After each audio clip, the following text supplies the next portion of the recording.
Magical giant Apple. Chandanpur नाम के गांव में एक सेठ रहा करता था जिसका नाम छोटे लाल था। छोटे लाल बहुत ही लालची और शैतान था। उसके पास बहुत सारी जमीन थी जो उसने कब्जा करके रखी थी। उसने उस जमीन पे सेब की खेती की हुई थी। उसी गांव में एक सुधा नाम की विधवा औरत रहती थी। सुधा का एक बेटा भी था जिसका नाम सोनू था। छोटे लाल ने उनके घर पे भी कब्जा किया हुआ था और वो बेचारे एक छोटी सी झोपड़ी में रह रहे थे।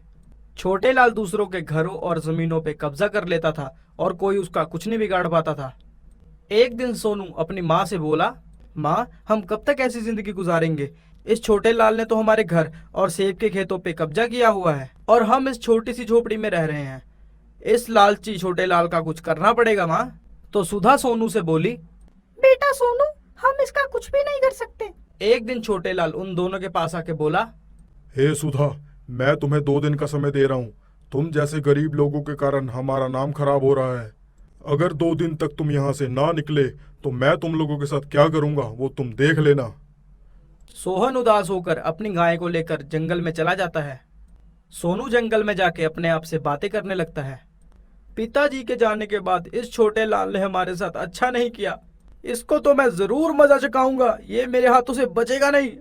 और अचानक वहां पे एक बहुत बड़ा मायावी सेब प्रकट हुआ। वो आकार में बहुत बड़ा था। डरो मत, मैं एक मायावी सेब हूँ। मैं यहाँ तुम्हारी मदद के लिए आया हूँ। तुम इतने परेशान क्यों बैठे हो? मायावी सेब, हम उस छोटे लाल के कारण बहुत गरीब हो गए हैं। उसने हमारा जीना मुश्किल किया हुआ है। उस छोटे लाल ने हमारी सारी जमीनों पे कब्जा किया हुआ है। हमारे घर, हमारे खेत, उसने सब जगह हड़प ली। हम उसका कुछ भी नहीं बिगाड़ सकते।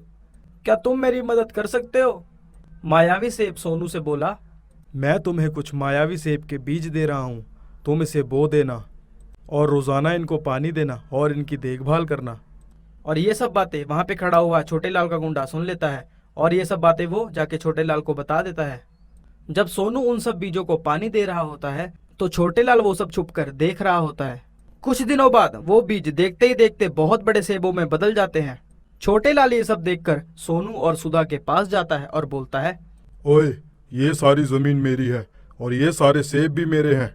ये बात सुनकर सोनू बोला, ये सेब तुम्हारे नहीं है, ये जमीन का हिस्सा हमारा है और इन सेब के पेड़ों को मैं पानी देता था। तभी छोटे लाल गुस्से में आ गया और बोला, मेरे साथ ज्यादा चालाकी करने की जरूरत नहीं है।